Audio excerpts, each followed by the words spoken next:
Hello everyone, welcome to yet another day in this Clown Decade, the decade where things are only going to get worse before they get better. If you want to keep up with all things Clown Decade, do subscribe to the channel and of course become a channel member. Right, we're carrying on with Jimmy the Giant's Islamification of Britain video. I covered the first, 15 minutes of this video in the previous part.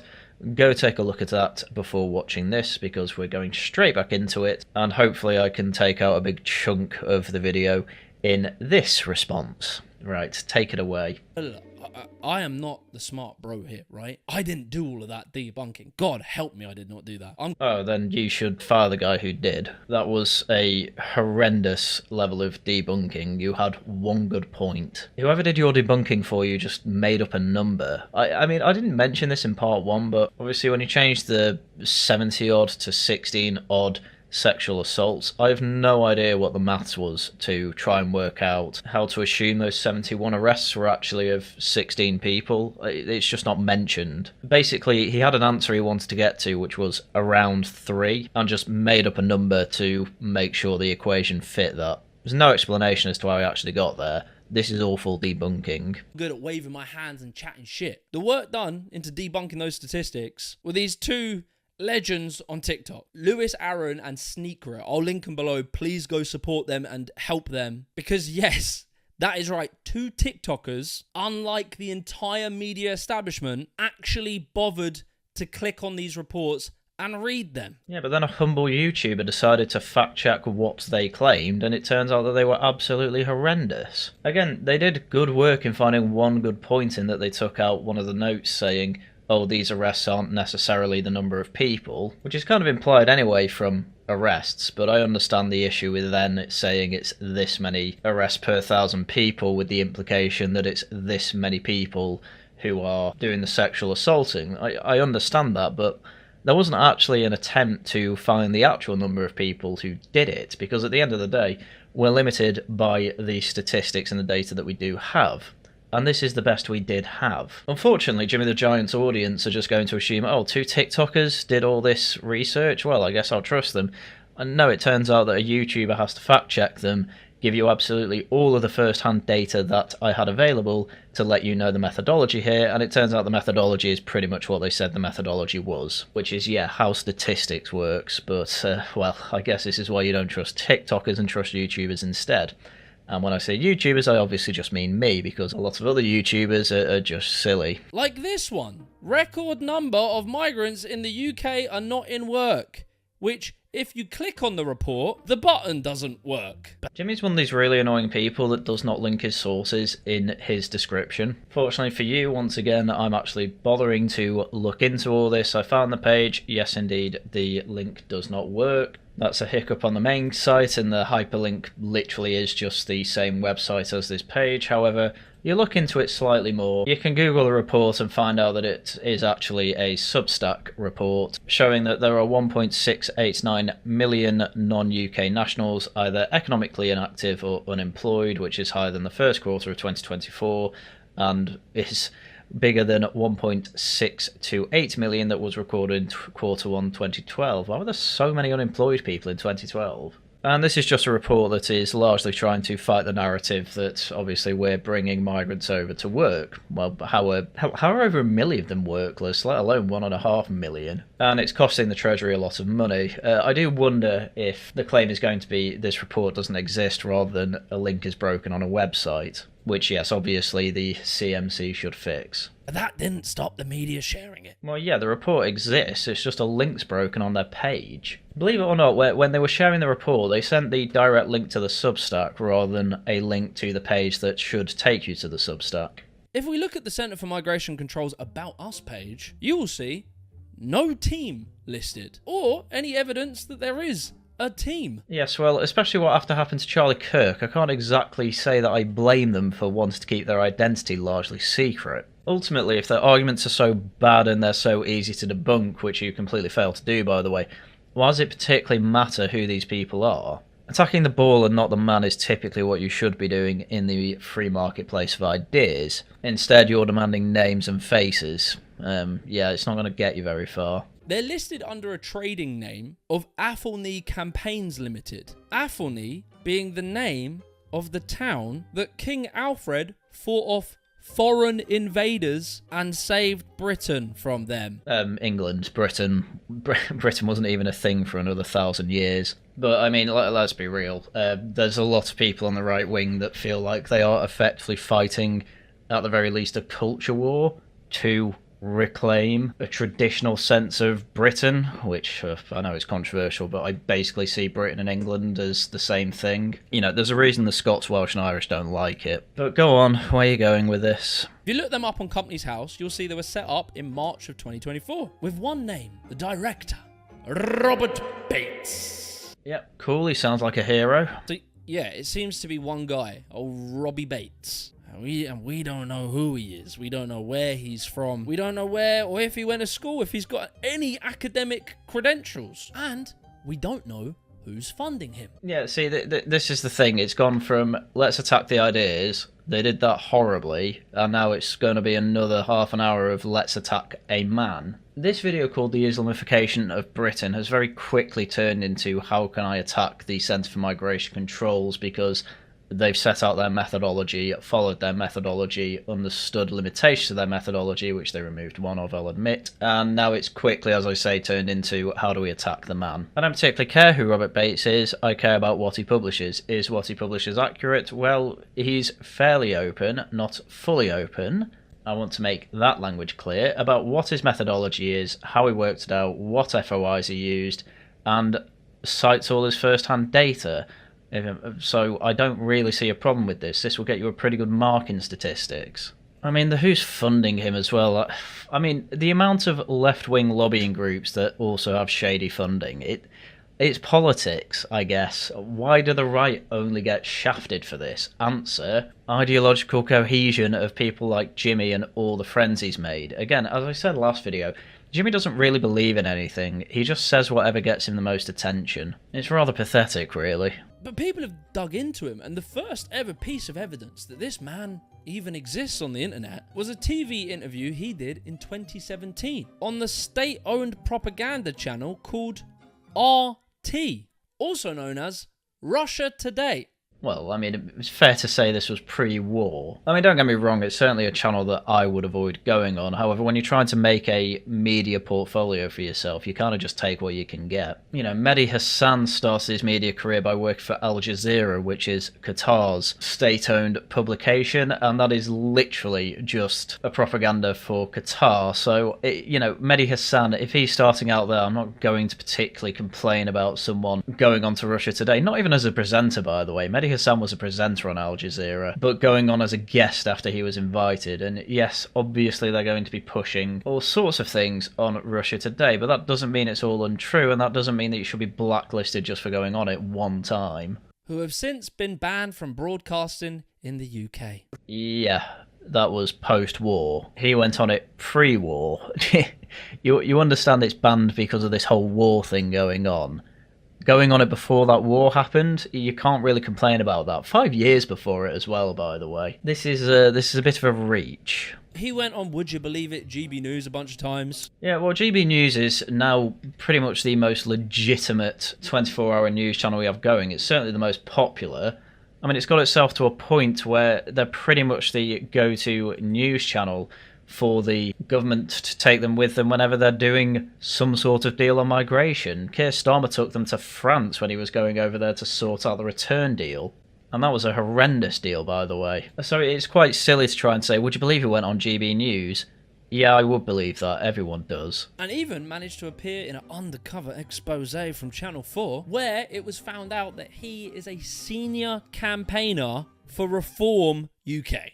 Wow, I can't believe that there are allies and people working for both Reform and a migration think tank. That's unheard of. Also, the funding part of it's quite funny. If it is literally just Robert Bates doing all of this, the research he did basically takes an FOI and then finding ONS statistics, which are, again, either available through an FOI or free online. He could do this part-time. He could do that research in an evening. Shockingly, it doesn't actually take that long to move a spreadsheet about. And hell, you can either make your own website and host it on your own server from your own PC, depending on the amount of traffic you get, obviously, Or, you know, domain names and web host services are cheap of chips these days. I'm not saying he's not funded by anyone, I'm just saying it's very funny to try and ask who is funding him, because at the end of the day, the only reason that leftists even try and ask this sort of thing is so that they can try and stop the funding. Why else would you possibly want to know who funds Robert Bates? Or what possible use do you have for that information other than trying to cancel him? Fortunately, I think we're quite past that level of wokery at this point. We're still getting people arrested for stupid tweets, obviously, that needs to change. But when it comes to attacking funding of things like the CMC, there are attacks that don't seem to work anymore, which is quite good to see. In said footage, he claimed that Reform had spent double the legal limit during their campaign, which he claimed later was just a joke. Okay, fine, had a quick Google, can't find any investigations that went into this particular thing, and a campaigner doesn't necessarily have direct access to the amount of money he can actually spend on an election. Typically what happens is you have an account for campaign funds and central office puts some money into it.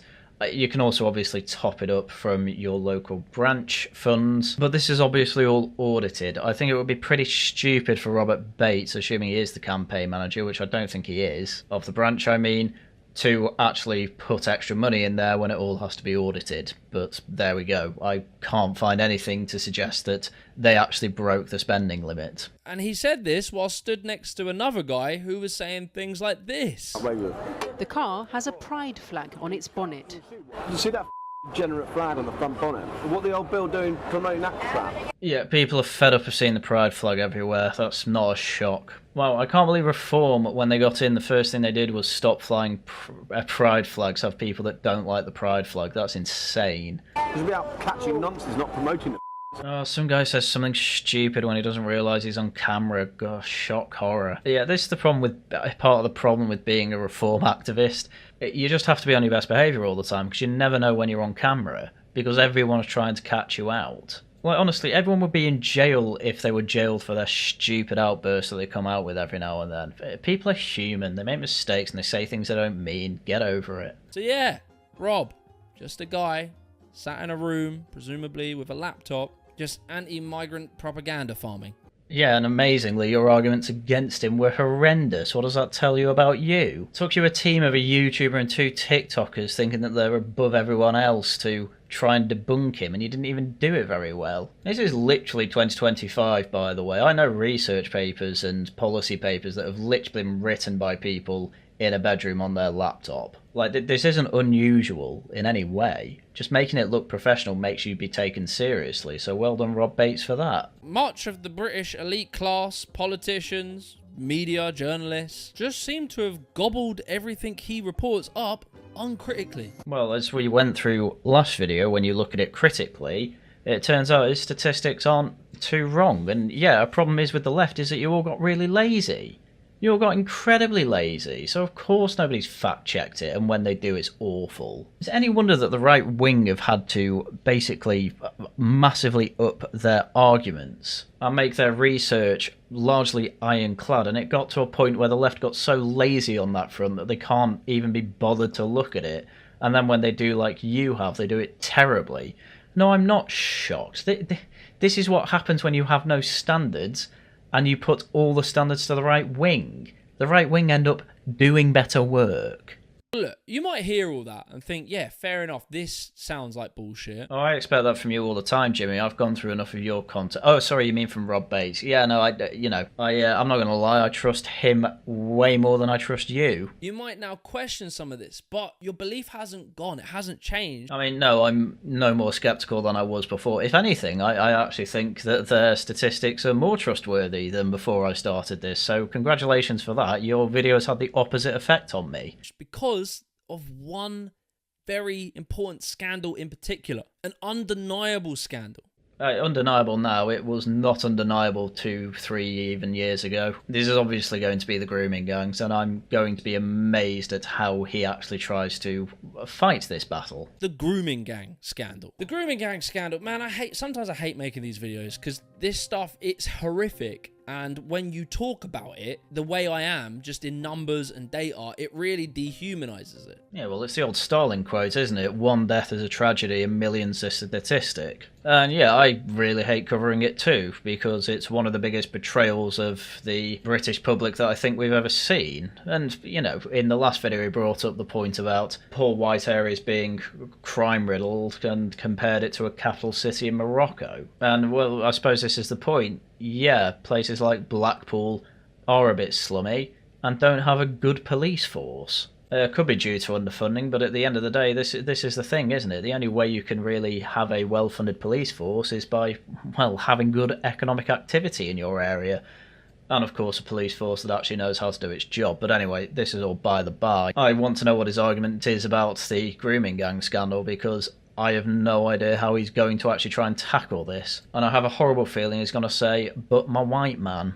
These are real events that really happened and really ruined people's lives. But very sadly, this tragedy has become weaponized in the political arena. So, ironically, I kind of agree with him, but I don't think I'm going to agree with him in the same way. Because Jimmy's probably going to say, oh, the right weaponizes it in general because X, Y, Z, whereas my response is going to be, well, that's only certain people and I hate them. So, well, we'll have to see where this goes. We have to do it, right? I've covered grooming gangs before in the past, but since then there has been some update to it, which was the Casey review. Oh, that's hilarious. That is absolutely hilarious. Someone in government basically said the things Tommy Robinson was saying about Luton in the noughties, and therefore I have to cover this again. It's probably worth an entire other video just comparing his old video on Tommy Robinson to this, because I have no idea what he covered with Tommy Robinson. But typically when it comes to Tommy Robinson, when he's covering his noughties era of covering the grooming gangs, he was actually pretty good on it. Post kind of 2016 and all that, Tommy Robinson just fell off. So we'll have to see what he says here. So I'm sure you know about this topic, right? It's the claim that Pakistani men commit disproportionate amounts of a crime known as grooming gangs. That was a horribly constructed sentence. No, they are overrepresented in child sexual abuse. The grooming gang thing, that's just a euphemism so people don't have to say rape gang, which obviously comes under child sexual abuse, but anyway. Now, for a long time, what was hard about coming to this conclusion was that it was very hard to get accurate data for grooming gangs because it was never an official police category of crime. Group child sexual abuse absolutely has been a crime before. The problem was actually that it was being covered up by the police. Which, believe it or not, that's what the Casey report goes into. It's incredible. Oh, we can talk about this now and actually consider it a real problem because some official government document says I can now. At what point do you just admit that you're a regime stooge? Honestly, I do not understand this. Look at me, I'm edgy and fighting the power, but I'm only going to now talk about these problems as if they're problems once the government allows me to do it. Pathetic. When people tried to look into this and report on it in the early days, a lot of these reports used very different definitions of what a grooming gang was. I always enjoy this argument. It's like we can't say there are grooming gangs because the definitions vary from police force to police force.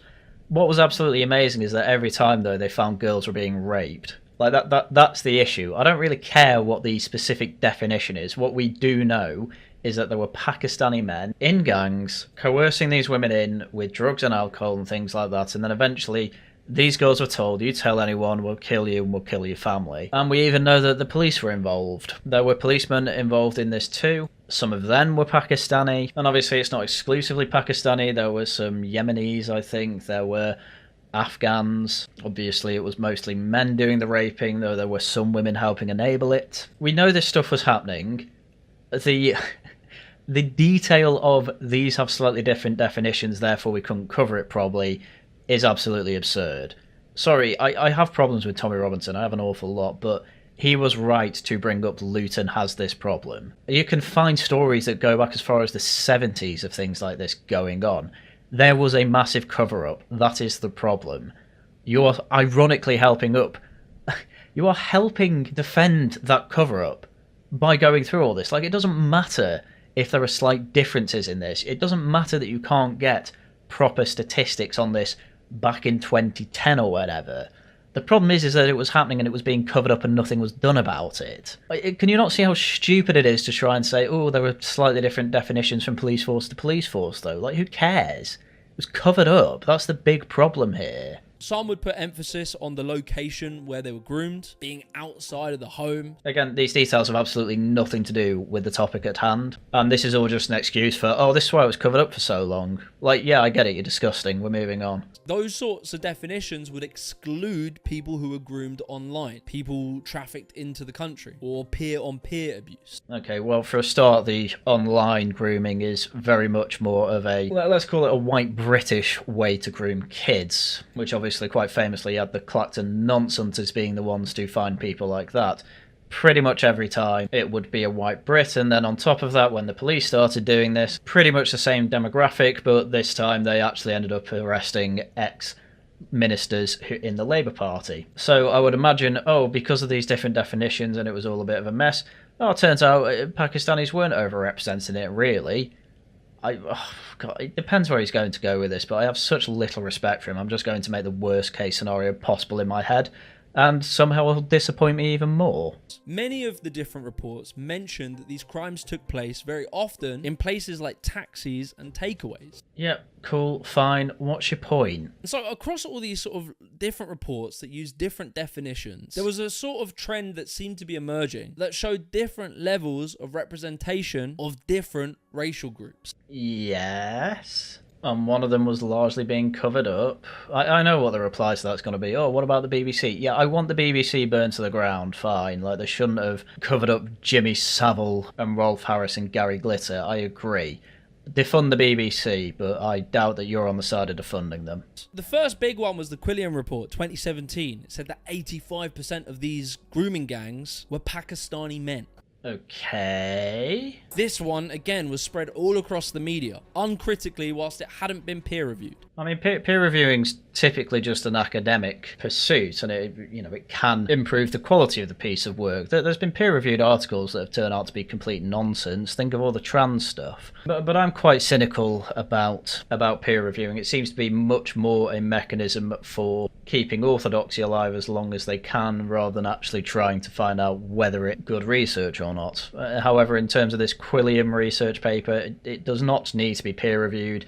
It can be easily checked, and to be fair on that one, I'm pretty sure it was checked over and over and turned out to just be nonsense. And then, yeah, people delved into it, and the report was bullshit. They quietly shut down and removed the report. I did a whole explanation of this in the other video, but basically they didn't even tell you where they got their data from. They literally just said, trust me, bro. Oh, so it's exactly what I described happened. Didn't need to be peer-reviewed, it got checked and debunked. It's crazy how you didn't need to get involved in that one. I suppose the funniest part of this particular point is that Quilliam was founded by Majid Nawaz, who was a guy born in Britain to Pakistani parents. Like, if you're going to try and claim that someone's a anti-Pakistani racist, I think the worst person to try and point out is someone who has Pakistani parents. So this one is very discredited at this point, but for some reason, the expert in grooming gangs, Tommy Robinson, still quotes this report to this day. Oh, crazy. Yeah, I know. I don't care. I don't care that Tommy Robinson says that. He's barely even involved when grooming gangs are talked about these days. We've moved past him. Oh, Tommy Robinson cites bad numbers. Wow, I'm shocked and appalled. I don't care. Can we talk about things that matter?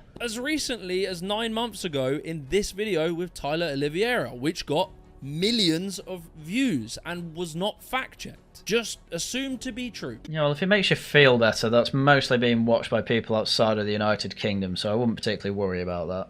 That's definitely a point that I don't think people realise. Tommy Robinson's popularity is largely outside of the United Kingdom. Within it, it's arguably tops out at about maybe 100,000 people. I know he got 150,000 at Trafalgar the other week. Though listening to pretty much every Vox Pop, basically nobody was there in the Vox Pops for Tommy Robinson. They were there to show patriotism. So anyway, all these different reports and the poor collection of data that didn't give us any sort of conclusive takeaway led to the Casey review in 2025. One bad report by Quilliam led to the Casey review? I don't think that's true. There were plenty of reports other than the Quilliam one. Almost like once a month you were getting new information on grooming gang scandals. It definitely wasn't a 2017 Quilliam investigation that single-handedly led to the Casey review, but alright, we're moving on to the Casey review. What do you want to say about that?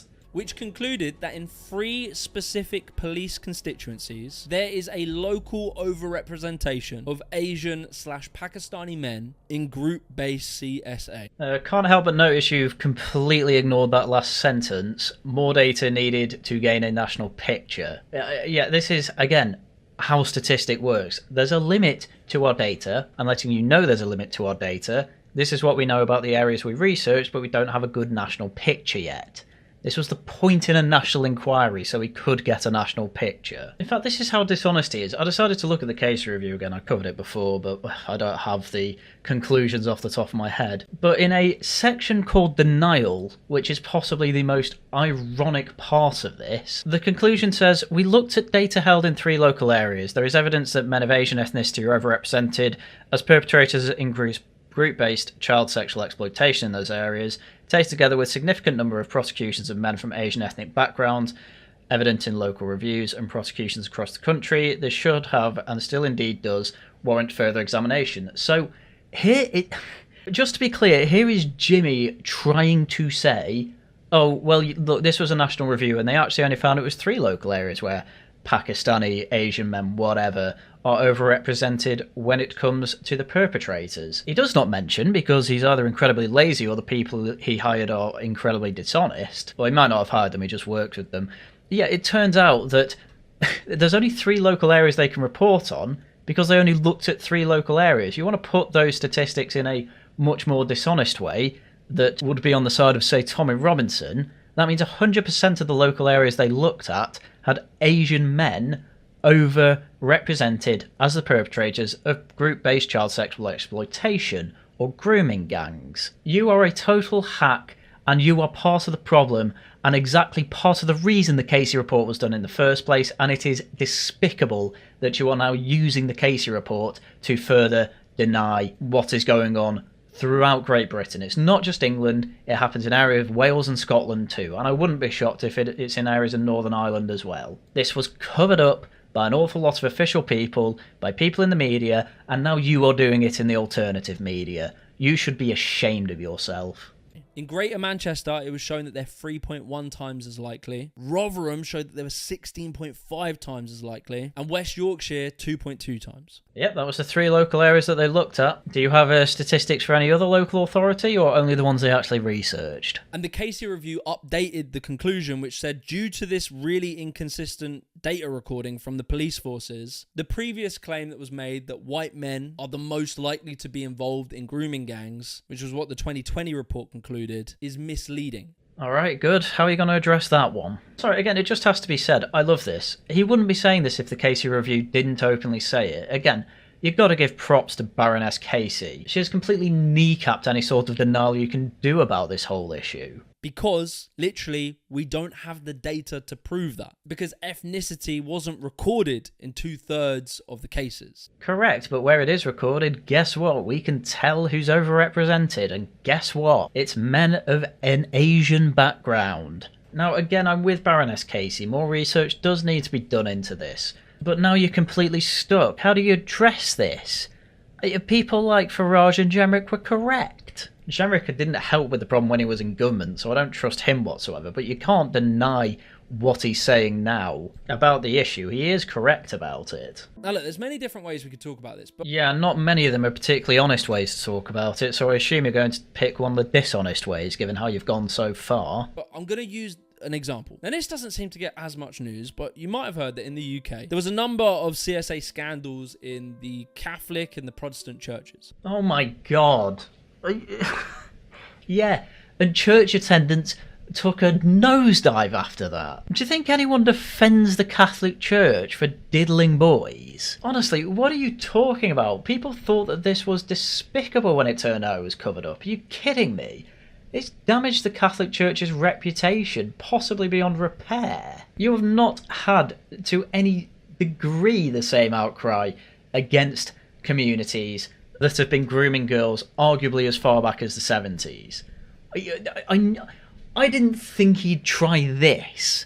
Where are you going with this? A few notable cases would be Ealing Abbey and St Benedict's School, Archdiocese of Westminster, Archdiocese of Birmingham. Archdiocese. But yeah, there are a whole load. Again, nobody denies this. They might have at the time, and I'd have, guess what, exactly the same problem with them as I do with people who deny what's going on right now in British, mainly working class towns. But it's not even just working class towns, it's happening in Oxford, it's happening in London. It's a national issue, and it's been covered up for decades. Just because the Catholic Church did it as well, and when they did it, it was bad too, it is not a good deflection.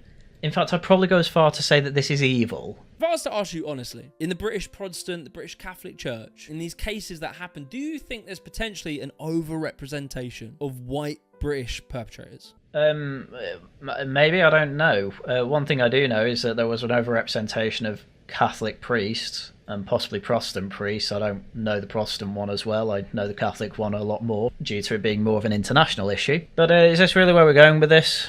You do realise that people want what was done with the Catholic Church to be done with the people who have been grooming and raping girls, right? You do understand that people look at the way the Catholic Church was dealt with and go, yeah, we want that, but actually effective and a lot quicker. It's a silly deflection because, yeah, there was cover-up within the Catholic Church, and obviously people left the Catholic Church over it, quite rightly, I'd argue, until the whole situation was dealt with, which, as far as I'm aware, it largely is now. And, want that done with these communities that have been raping girls. And not only that, but on top of that, these scandals were pretty much all done when Britain was between 95 to 99% white British. It's a crazy comparison for a number of reasons, but number one being, you'd kind of expect the natives to be overrepresented in crime statistics because ideally, when it comes to migration, you'd only be bringing the good ones over. The good ones don't commit crime and certainly don't rape. Would it be crazy to assume that white British people might be overrepresented in that type of crime? I'm not sure if he knows what overrepresented means, because as I say, when this abuse was going on, which was largely through the midpoint of the 20th century, and possibly as late as even the 90s, pretty much all areas of Britain, bar a few, were 95% white British and above. I don't think he understands that this argument doesn't quite work, because you're comparing a largely homogenous society with one that is now very multicultural and people obviously have a lot of issue with. One being that for some reason we're covering up a large amount of men of Asian heritage raping white girls, and Sikh girls as well. They weren't all white. British, I should add. No, probably not. But the conclusion you would make here wouldn't be that it's because white British men are more likely to do that. But the conclusion you would make is, well, it's because white men are more likely to be in the clergy in the UK than other minority ethnic groups. Yeah, it's a completely different conversation. Again, you can pretend that you don't know what you're talking about here, and maybe you really don't. You do seem that behind on all this. But all this is whataboutery. Oh, what about the Catholic Church? We didn't have the same conversation then. Yeah, that's because it was a different situation that didn't involve large-scale migration and multiculturalism. It was, well, a completely different context. In some of these child grooming cases in places like Rotherham, these families would call up their relatives in Pakistan to effectively say, we've got a white girl you can rape. That did not happen in the Catholic Church. That alone is a completely alien cultural position that obviously we need to have conversations on. Now, if we bring this back to grooming gangs, if we use the generally agreed upon definition of grooming gangs, there is a key focus on these crimes taking place outside, in streets, at night, in taxis and takeaways. Yes, that's typically how these gangs operate. The case review tells us that 70% of group-based offenders were employed in the nighttime economy. Yep, that's true. What's your point here? Oh, I know what his point's going to be. Oh, well, we've had all these Deliveroo drivers in the nighttime economy. Of course they're going to be overrepresented as Asian men. Again, you're missing a large part of the point here. The operation and all that, it doesn't matter. The problem here is that it was covered up. And yes, people like Tommy Robinson and the Naughties were vilified for pointing out that this was happening.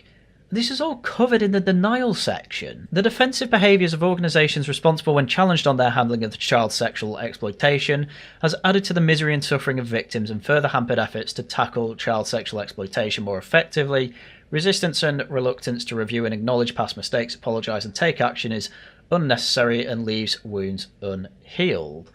The result of all this has been a blind spot in the way institutions have addressed child sexual exploitation, with too many of the most important people at the heart of this crime, the victims, many still waiting for justice. This pattern will be repeated in the present day unless change happens. Well, you are here, Mr. the Giant, making sure that this carries on. You are continuing to play cover for this. Oh, this isn't as bad as, say, the Catholic Church. No, it's worse. These are people who have been able to act with impunity. Most charitable interpretation, because people didn't want to be seen as racist and were trying to make multiculturalism work. Well, that's definitely not worth it. Least charitable interpretation, there were some people in the police that wanted it to carry on because they were involved. Both of those, by the way, are true at the same time. And here you are saying, but what about my Catholics? Close your eyes. In your head right now, if I tell you to picture a taxi driver or a late night takeaway worker, probably you picture someone who isn't white. And you wouldn't be inaccurate. I knew it. Oh, you see, if these taxi drivers and these kebab shop workers, if they were white, they'd be giving girls alcohol and raping them. Don't you understand it? It's just the nature of being a taxi driver and a kebab shop worker at night. Are you insane? Sorry, but we've had late night taxi drivers as far back as when we had pony and traps. You know, way back to the 15th century, there were literal cab drivers. Obviously, they were popularised in the 19th century in Victorian London. But here he is basically trying to make the claim that these people would take small girls and rape them. That's effectively what he's trying to say here. No, this is a problem that got worse as we had more multiculturalism, as we had more mass migration. This is an absolutely insane take. The largest ethnic group of taxi drivers in the UK are Asian or Asian British, at 42.1% as of 2024. 42% of them are of some sort of Asian heritage, whatever. Yet 70% of the people who were involved in grooming gangs were of this economy, i.e. were taxi drivers, sometimes kebab shop workers. That again is an overrepresentation even when it comes to late night taxis. This is not helping your case. You would expect it to be about 40% if it were in line with the demographic of taxi drivers, but it isn't, because you're stupidly still playing cover for this. It's horrendous. Genuinely evil. As well, foreign-born workers in the UK make up 23.1% of night shift, nighttime economy workers. That's even worse. Despite being 23%, there's 70% of those committing rape.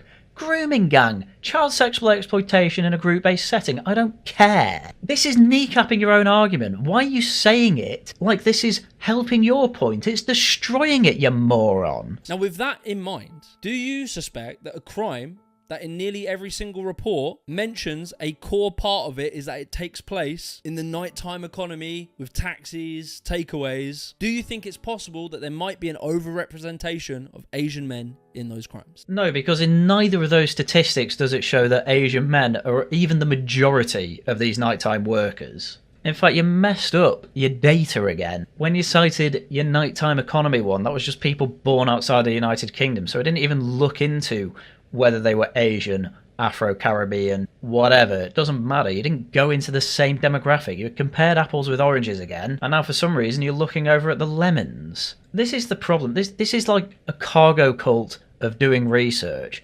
Jimmy the Giant clearly does not... He gets someone else to write these scripts. That was made incredibly obvious when he went over onto trigonometry and had about 3 basic points that he could make over and over again. But the fact that he actually gets people dedicated to research on these scripts is absolutely incredible, because they're awful and they can't even get consistent data. If I can't get consistent data, I'll explain why I'm using something as a proxy, but I can't even explain why he's using people born outside of the United Kingdom as a proxy for Asian workers in the nighttime economy.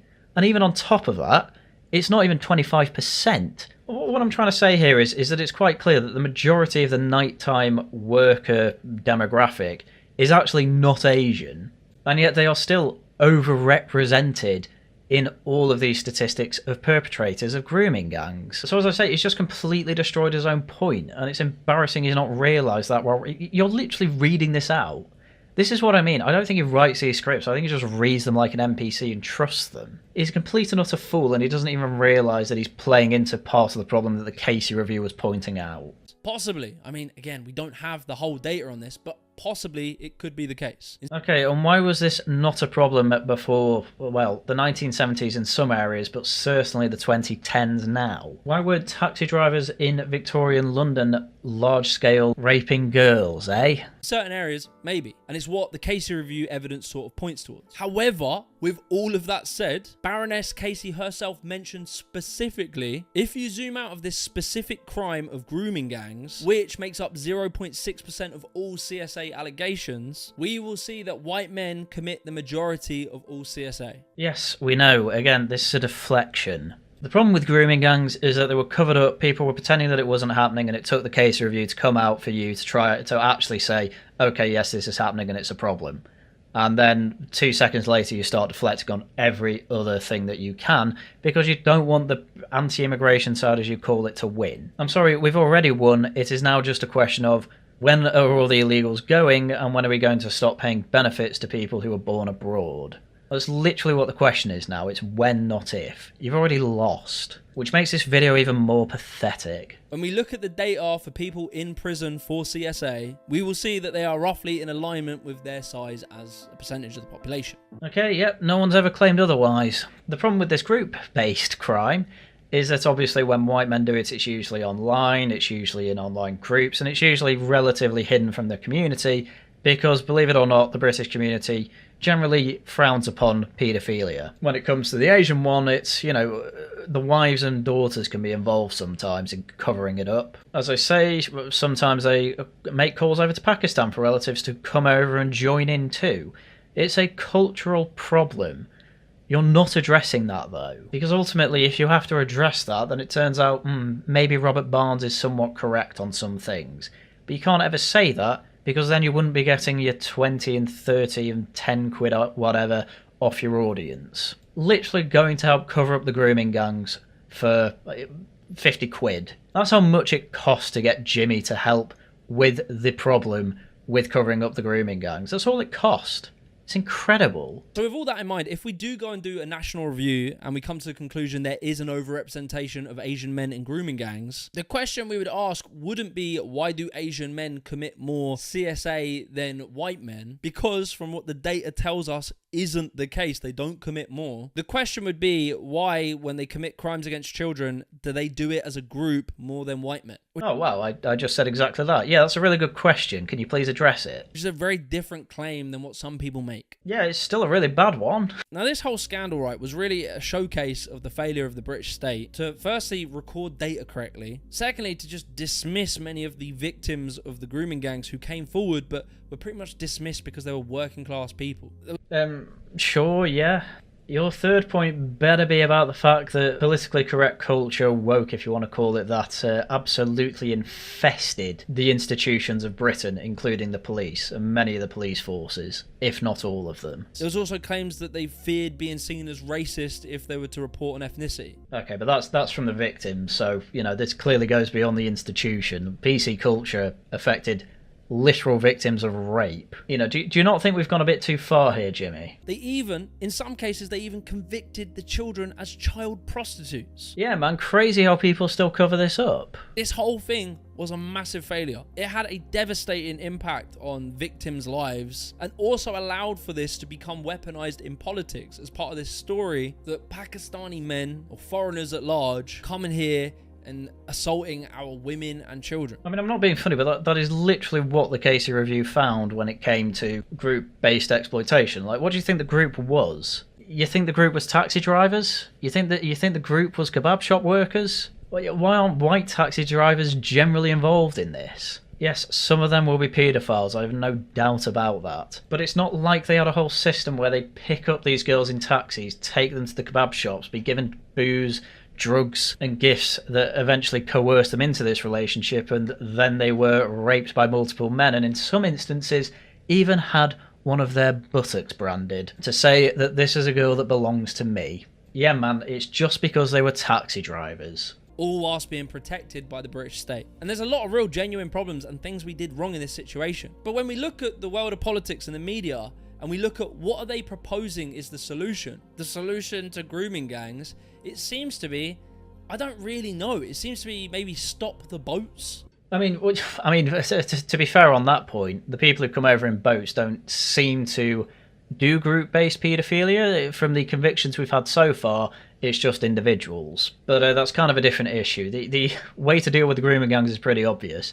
You find the people that were involved in it, you then strip them of citizenship if they are dual nationals, and then you deport them. And that means everyone involved, whoever was directly aiding and abetting these crimes, along with the people who were committing these crimes, need to be put in front of a court, be tried, be convicted, have any British citizenship stripped of them if possible, and then deport them. It's as simple as that. Like, we have a plan. I don't know why you... Well, I do know why you brought the boats up, because, again, you're trying to deflect. He doesn't offer any alternatives to this, by the way. Which doesn't make any sense, because the boats really escalated. It was sort of started in 2017. Many of these grooming gang cases are from the 90s and 2000s. It's a very strange solution. Yeah, that's because not every issue on immigration has to do with the grooming gangs. Again, apples and oranges. If the goal is for us to protect the women and children, when in 2022, 87% of perpetrators were white British, despite being 75% of the population. Oh, so now it isn't largely equal. It's white British people are overrepresented. Yeah, well, the thing is that, we should have been enforcing borders, That's what we should have been doing. And if you did actually enforce borders as people consistently voted for since at least the 60s, possibly even before that, then yeah, you actually wouldn't have foreign men committing crimes because they wouldn't even be here. And yet, obviously people want white British people done for these crimes. Again, deflection. What about? You're not actually dealing with these statistics whatsoever. All you've said here is that, yeah, the grooming gang was absolutely awful, but what about the white men? What about the Catholic Church? That's not dealing with it. That's just whataboutery. And the fact that in one of the reports, we had 20 recommendations given to the Tory government that were specifically designed to safeguard people against grooming gangs. However, the Tories did none of these recommendations. Yeah, why do you think people aren't voting Tory anymore? Well, Labour were recommended to do a national inquiry. It took a lot of pressure to get them to do that. It turns out that their national inquiry is only 5 local ones they're calling a national one, and they're just sat on it. Nothing's been done with it. So I would say, your side's no better, but to be fair to you, at least you're on the Green Party side. But the Green Party want to make this all worse. Not only that, the hypocrisy goes further. What hypocrisy? You've not pointed out any hypocrisy. Oh, they're not going on about white men. Sorry, people had massive issues with Jimmy Savile being covered up. They had massive issues with the Catholic Church cover-up. What are you talking about? It's entirely consistent. Over the years, the Tories have implemented major cuts that resulted in the underfunding and sometimes shutting down of women and children refuge centres. Sorry, again, completely irrelevant to the conversation. These are problems that have been going on since the 90s, as you yourself admitted. That's 30 years of covering up. That was before the nonsense austerity. 31% was literally cut of the domestic violence and sexual abuse services. And that is not all. I don't have the time to go through it. I'll flash them all up on the screen, all of the cuts that have been made to those sorts of things. Yes, well, I suppose thank you, Blair and Brown, for leaving us with no money. And then thank you, Tories, for doing absolutely nothing to actually reverse any of the problems that they caused. But hey, that's a completely different issue to the fact that this was all being covered up for 2 decades before anything you cited there anyway. This isn't a smart move by any stretch of the imagination. Imagine trying to say that something that was going on through both a Labour and Tory government that went on for over a decade is somehow uniquely just one or the other's fault. No, it's both of them. It's obviously both of them. We openly had George Osborne saying he's not looking into it because he didn't think it would be politically expedient. I mean, there was definitely, there was the emerging prosecutions in places like Rotherham. And I guess there was a sense in Conservative circles that, this was embarrassing for Labour because these areas were run by Labour councils, that the Labour councils often drew a lot of support from the local Pakistani origin community, that they didn't want to kind of call it out. There was definitely, but we never But we never thought that was something that you could sort of politically exploit, frankly. So, I mean, not only is George Osborne a complete fool for thinking that, but even if it wasn't something you could politically exploit, you should still obviously do something about it anyway. We're talking about girls under the age of consent being raped en masse. Why do you think an awful lot of people have moved over to Reform? It's because they don't trust Tories or Labour to, well, deal with a lot of issues, but this is one of the big ones they can't trust either on. Because Tories are too stupid to do anything about it, and Labour actively want to cover it up. So it becomes really curious, right, when you hear this argument about protecting the women and children, especially when we see people rioting and protesting migrant hotels when a refugee gets convicted or accused of SA, because there has been literally zero riots when it came to grooming gangs of white men. Well, where was the mass cover-up? I mean, okay, you've got Jimmy Savile, obviously, but everyone thought that was horrible. And, you know, that's a reason that people want the BBC defunded. I mean, think about it this way. It took 3 decades at least of covering this up before you actually got any large-scale riots. And the rioting wasn't even about this, specifically. It was a complete frustration that people weren't getting any information on a murderer who just murdered 3 girls and injured 11 others. That's what Southport was about. It was, we didn't want these people here, and now one of them has stabbed a load of white British girls. A couple of them might have been Polish, actually, but still, you get the idea. You've certainly had marches about this. To say that the Southport riots were about this, again, you're bringing in about 4 or 5 different subjects about immigration together and trying to put them into one insane omnicause. It's not quite how it's all working out. Illegal migrants are usually to blame either for getting into gang crime, which they do in London and other major cities, or they are individuals committing individual acts of, well, paedophilia, basically. The right doesn't typically blame them for the grooming gangs, because, as you say, the grooming gangs happened way before. I'll flash some of them on screen. Especially when 2 in 5 of those arrested in those hotel riots were convicted of domestic abuse. Yeah, well, they obviously should have stayed in jail for that rather than been released. Like, yeah, I'm with you in terms of there's areas of the right that for some reason seem to think that our criminal problem is specifically an immigrant one. That's not quite true. We still have a lot of violent crime being perpetrated by the native stock, and, well, our prison system is so bad that we can't keep them in prison when they really should be. But there's absolutely no reason not to deport foreign criminals, and especially people who are involved in grooming gangs. But I mean, is this the part of the argument we're at? 2 people who were rioting were done for domestic abuse, so how can you say it's for women and girls? I don't like the rioting, so it's kind of a pointless argument for me. And it's all because this topic, right, of the grooming gangs has really been taken far, far away from the idea of actually trying to protect our women and our children. And instead, it's being used to allude to something else. Something about the problems of Asians or their culture or Islam. I mean, yeah, you're definitely right that you can't openly say stuff like that. That's probably a bit of a problem, to be honest with you. The Casey report didn't particularly go into the religious side of it, it only went into the ethnic side of it. But ultimately, this is all this video was about. Oh my god, the Casey report came out and said that, yes, in literally every area she looked at in local authorities, Asian men were overrepresented. Well, I'm going to find all the ways in which I can deflect from that, and I guess go through how Asian culture is actually great. Is that where you're going with this? I'm absolutely sure there's good aspects to it, but whether there is or there isn't, this is a pretty big ask to say ignore the grooming gangs for this. That's all I'm saying. Because we know Pakistanis are often Muslim, and in the previous data, we also know that Afghans are predominantly Muslim. I mean, when you're talking about numbers that are 97 to 99%, that's not predominant. That's overwhelmingly Muslim. Like, predominantly you think numbers between, like, 55 to 70 odd percent, but we're talking about 90 odd. If you picked a random 10 people, it's actually unlikely that even one of them isn't Muslim. Which isn't a problem. I'm not saying them being Muslims a bad thing, but I am saying that, well, when it comes to multiculturalism, we need to overemphasise how multicultural the rest of the world is, when quite clearly they're not.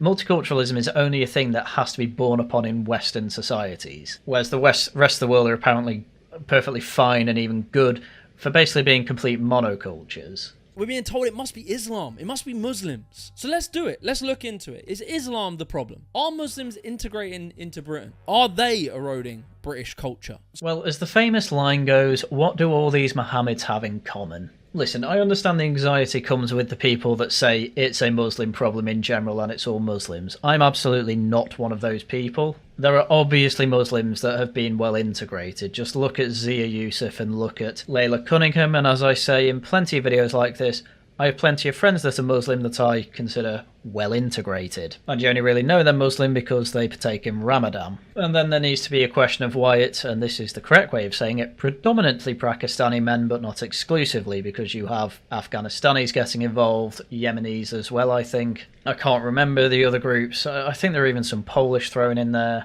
But still, the question needs to be asked, why is it predominantly Pakistani men? And that could be because we had large Pakistani communities that came over in the 70s and 80s, and so they've had longer to build this network of grooming gangs. Or it could be because they have a particularly nasty sect of Islam that effectively excuse all these actions, whereas you don't particularly see that in, say, Albania, where there is also a large number of Muslims. I think it's 51% actually. So are you going to go into any of that, or are we just treating Islam as a monolith? Because that's a problem that a lot of people on the right have. It's especially a problem if the left start doing that too. So I hear this argument a lot, that Britain doesn't feel like Britain anymore, that our culture is changing too quickly. And it's a tricky one because people make this argument from very different places, different perspectives. And I think for some, it has to do with a perception of Islam. The thing with Islam is that it's a very, very easy thing to point at and say, yeah, this doesn't particularly feel British. Look around at the world and they see how different people live. And they see that in some places in the Muslim world, they force women to cover themselves up, to wear the niqab. They stone gay people. Yeah, I mean, don't get me wrong, you know, not even 100 years, just over 50 years ago, 60, 70, something like that, you know, we were giving Alan Turing estrogen as a punishment for homosexuality and buggery. And we've quite rapidly come away from a world like that, where gay marriage is perfectly legal, and a lot of people would say a lot of progress was made. You look over at places where they stone gay people to death, and yes, they would consider that's not particularly British. Hell, you know, even the British government was saying that it was very un-British to stab people up at a synagogue and then to go out and celebrate it. And this despite the fact that the people at those protests, as I keep saying, they're largely white. Probably white British. So, yeah, this is why we're in this thing called a culture war. And it's all got very confusing in 2025. And these are attitudes. They're opposed to our progressive liberal attitudes. And they paint a picture of some Muslims having a backward culture. I mean, those two examples that you just brought up, I mean, obviously not every Islamic country does that. But how would you describe it other than backward? We'll talk about it, but it is curious that if you look at the CMC's data, you know, that whole foreign people doing more crime, blah, blah, blah. I mean, yeah, that's exactly what it found. The top 5 nationalities they've listed here, they say are more likely to commit SA in the UK. At the top is Afghanistan, which we know is Muslim. Underneath it, they have Eritrea, which is half Muslim, but also half Christian. Namibia, overwhelmingly Christian. Chad is majority Muslim, but has a big Christian population. Moldova is almost entirely Christian. But yeah, I think because Afghanistan's at the top and people don't really know that about those other countries, they come away and maybe just think all these places are Muslim majority countries. No, the CMC were just putting out data there. I mean, when it comes to crime and linking it to foreigners in general, you don't really...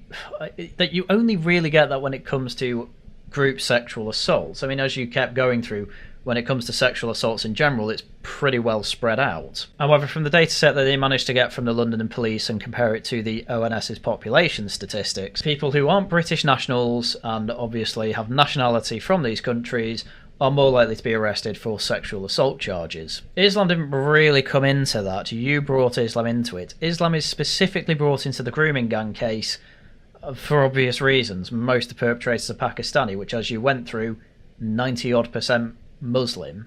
Religion isn't what these countries have in common, but there is something they do have in common, and that is that they are run by dictatorships, by warlords, by military juntas. So, I mean, I heard Namibia and heard dictatorship, and I thought, well, I know that's not true. I had to research Namibia as part of my degree in terms of how they deal with the environment, and it's literally one of the most democratic countries in Africa, beat out only by Botswana in Africa, so that's wrong. Chad, you have a point with that's 1.89 on this dictatorship scale. The lower the number, the more of a dictatorship it is, obviously.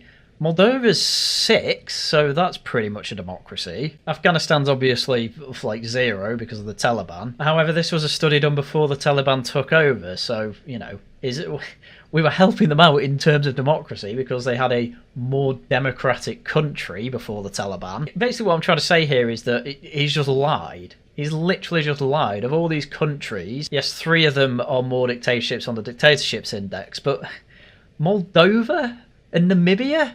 No, they are not run by juntas. What are you talking about? Think about it, right? If you are fleeing from a dictatorship as a refugee, which is a very common reason why people become refugees. Depending where they're from, yes, but when it came to people coming over the channel from Albania, typically they were saying, "Oh, I'm in a lot of debt and loan sharks after me." So another thing, actually, by the way, is a lot of people would lie about where they're from. Obviously, they didn't come over with documentation, frankly. These people would then just lie about where they're from. And when Syria was at war, a load of people were coming over from other countries saying, "Yeah, I'm from Syria, I'm escaping a war." And then soon when they found out that we basically just let anyone in for a very, very low bar, they basically ended up stop lying about that, but they would still hide their identity.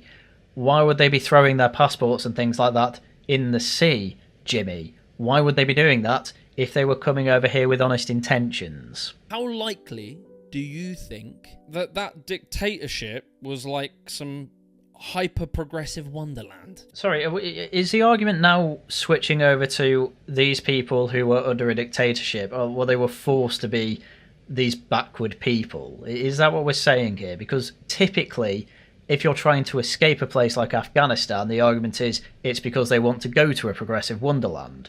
But they're coming to the progressive wonderland and, frankly, you're just expecting them to be worse people.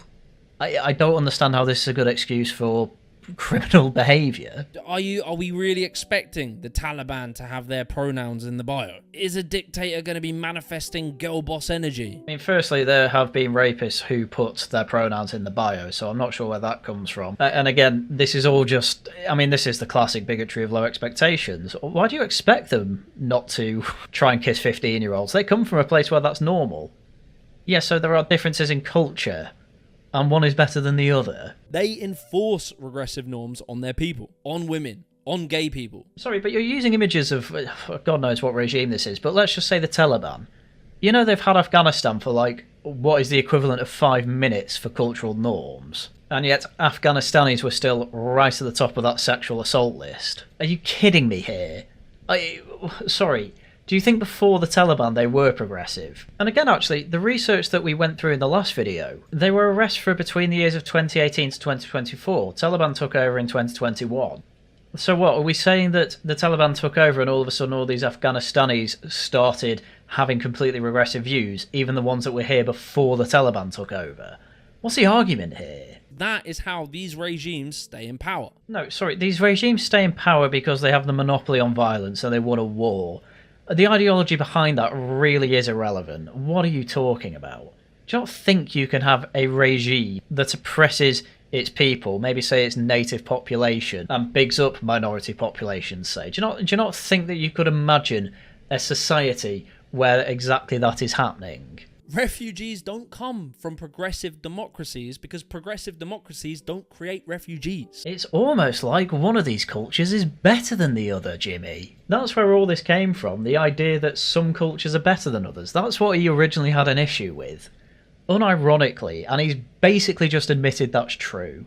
They come from places where human rights are being violated and crushed by the state. And it really strikes at the core. It's a core deep belief, which I consider part of British culture, is the belief in asylum seeking. I believe in asylum seeking? What the hell do you mean by that? It's certainly the case that Britain has taken in people who were being oppressed in other countries, Huguenots, say, from France, Jews from Eastern Europe. Typically, how these people came over, though, was over literally a century, and it was the grand total of about 10,000 people, if that. That's an average of 100 people a year. The problem is that we're getting 100 people a day. In fact, we're getting more than that just on small boats alone. And so while it's true that we certainly were always bleeding heart liberals who enjoyed taking in refugees, it was always very much on an individual level, and we did not allow enclaves to pop up in throughout history.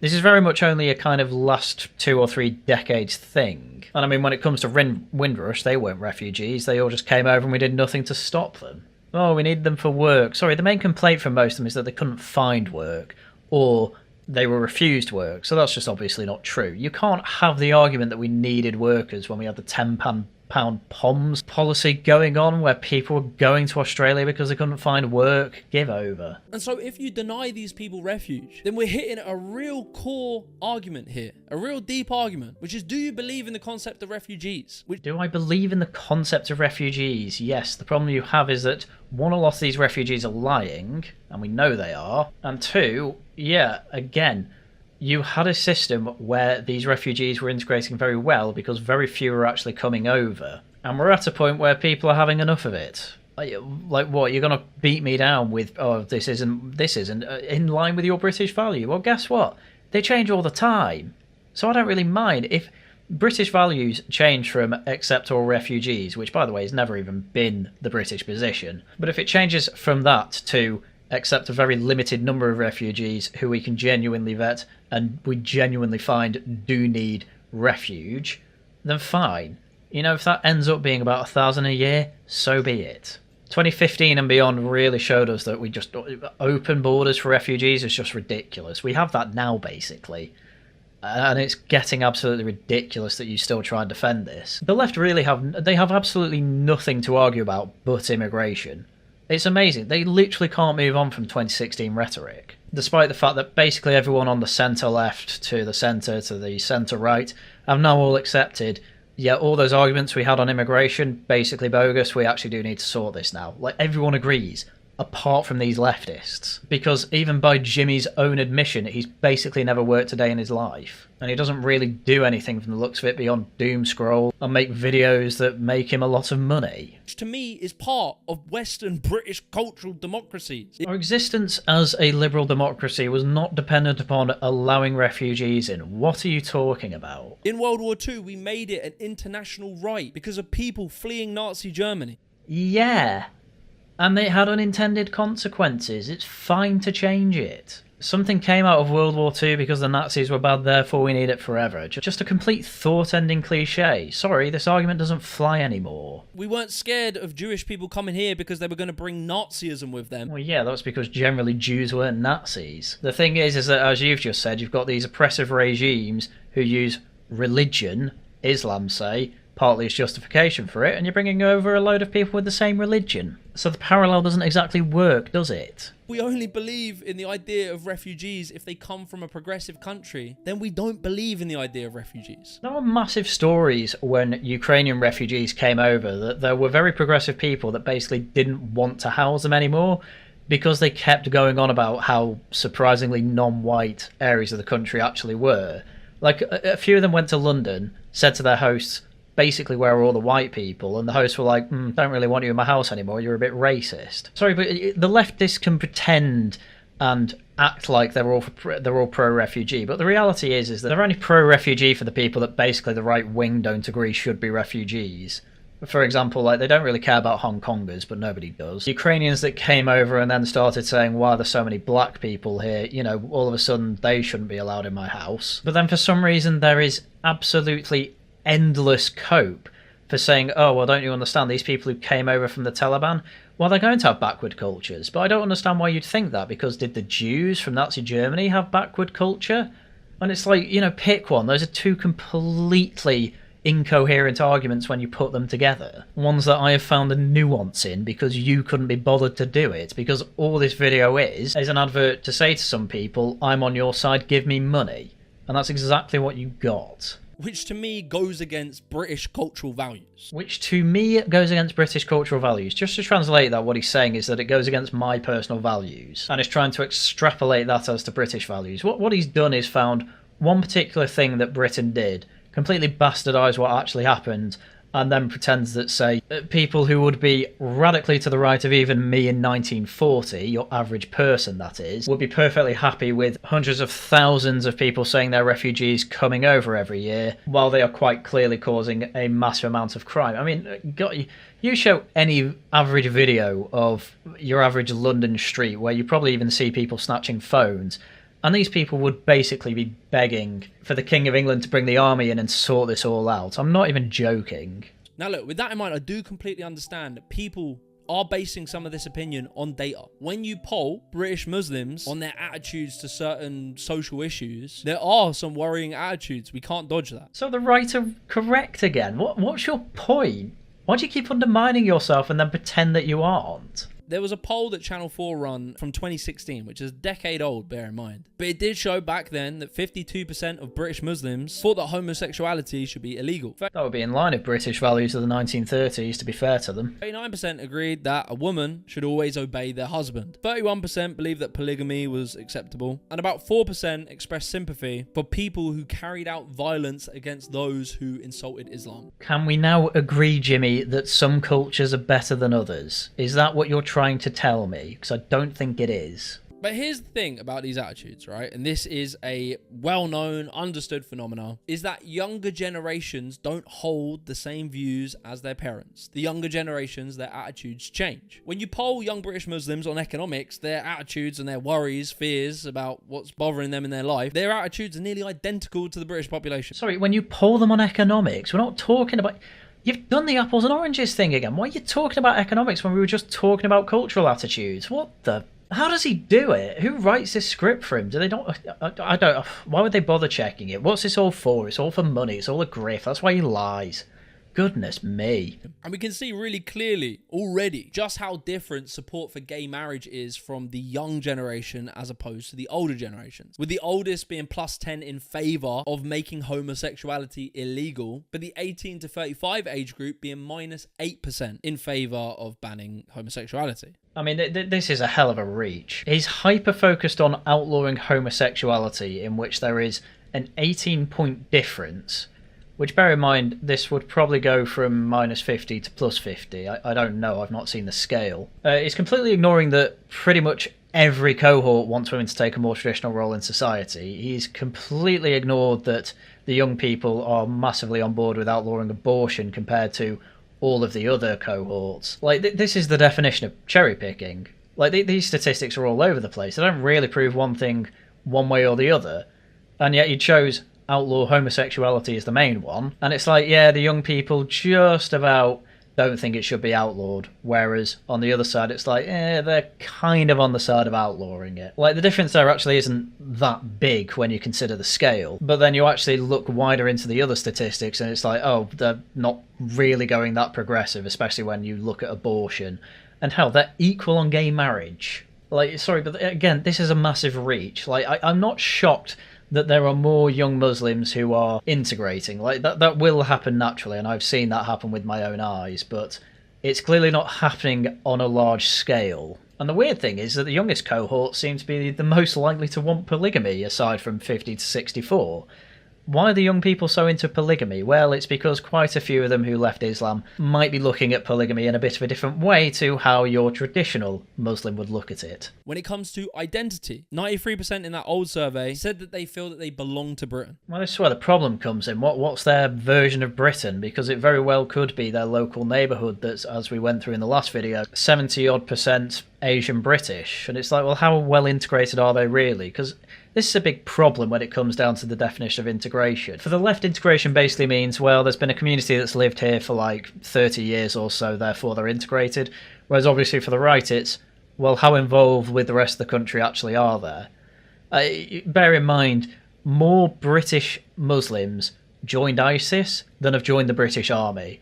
How well integrated is that? As well as this, young British Muslims have a very high rate of participation in university. And that's important because universities is where people integrate into British culture. Oh, sorry, I went to university. That's the opposite of true. No, university is like a foreign country, like genuinely. Well, I'm being serious about this. There'd be absolutely no hint of say, British bunting for anything like VE Day, or, you know, at best you'd have a poppy stand on for around Remembrance Day. It wouldn't even be a stand, sorry, it'd just be a little "you can give £1 for poppies here" in the shop on the university campus, and that would be it. Whereas obviously when it was Pride Month, or when it was Black History Month, when that was coming about, where did it all start? It all started in universities. Sorry, but going to university is absolutely not a sign of integration. Pretty much all of them at this point are trying to decolonise their curriculums.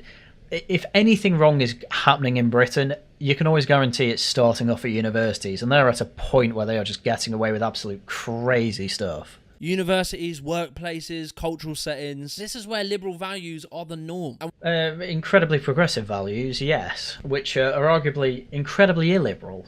In fact, not arguably, I know they are, I went there. When they're in those settings, those values will shift accordingly. No, they're very much allowed to have whatever sort of view they want. A lot of them were openly sectarian, incredibly, as well. I mean, just look at the university societies. Pretty much every single one has, like, students from the Middle East or something like that.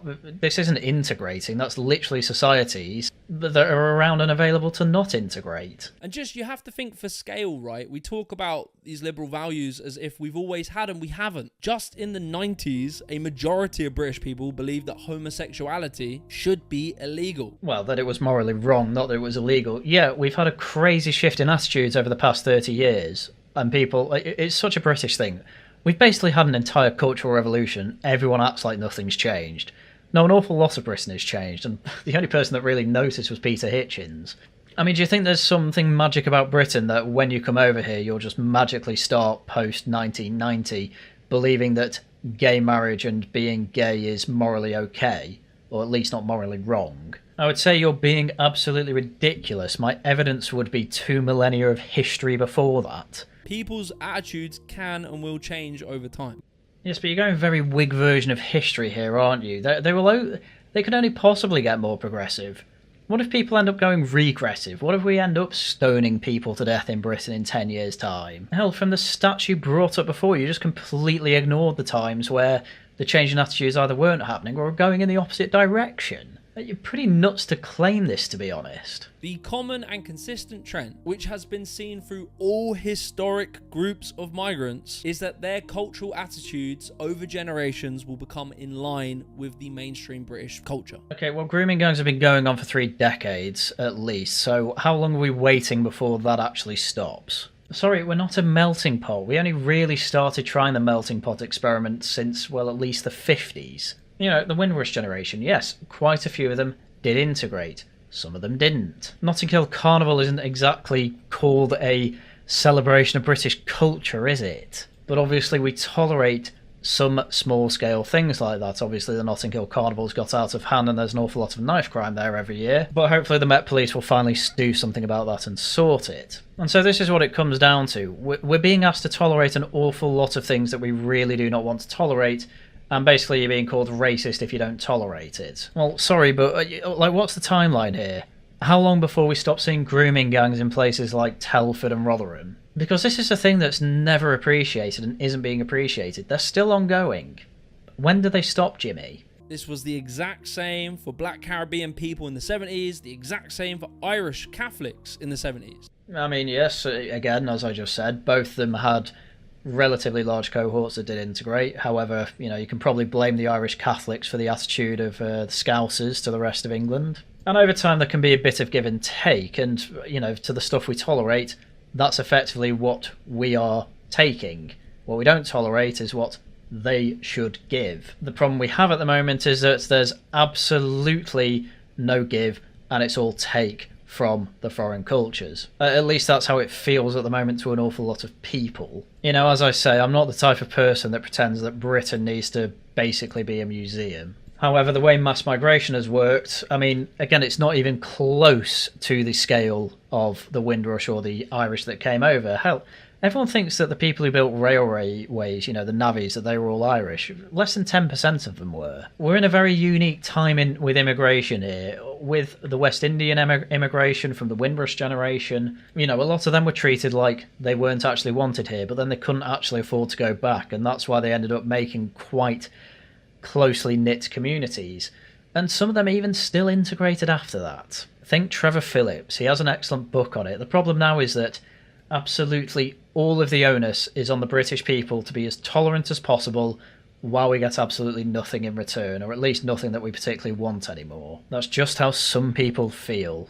My feelings are somewhat close to that, but I'd say are a bit more nuanced than that. Both of which, back then, people would say they will never assimilate into our culture. Some didn't. It's just the truth of it. I mean, think about it. Why does every model immigrant who is integrated, why are they all examples from the 90s? Chris Eubank, Ian Wright, people like that. You know, you could say Marcus Rashford now, to be fair.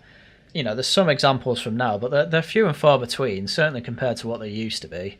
That's something that you should definitely question. But even with all this, there is still this fear, and maybe this is quite a minority opinion, but there is this fear that Muslims will one day take over Britain and overthrow our Western values. So people I know who have this opinion are generally people that are white flighted from areas where Pakistanis were moving into, frankly. These people exist and they have opinions. That's what I'll say to that. let's just run the numbers on this. Can that feasibly happen? Is my son going to be called Mohammed, and am I no longer allowed bacon butties? Well, that is a question for part 3. This video has taken quite a bit longer because Jimmy is annoying me that much. Originally this was just going to be 3 parts, but I think I might have to extend it to 4, possibly even 5, depending how much he annoys me next time. But I do need to try and keep these videos to watchable lengths. So yeah, as I say, I think we'll leave it there. So tonight there's Tosh Talks going through Zia Yusuf versus Zach Polanski on Question Time, mainly going through Navarro Media's coverage on it because it's probably terrible. Wednesday we have some more Life is Strange, Wolves of Westminster out Friday, and then Laughing at the Guardian on Saturday. Videos out as and when I can make them. Do subscribe, leave a like, leave a comment. Also, of course, do become a channel member and leave a super chat or super thanks in any video or stream that I do. Right, with that, that's everything I had for you for today, so once again, thank you very much for watching, and until next time, goodbye.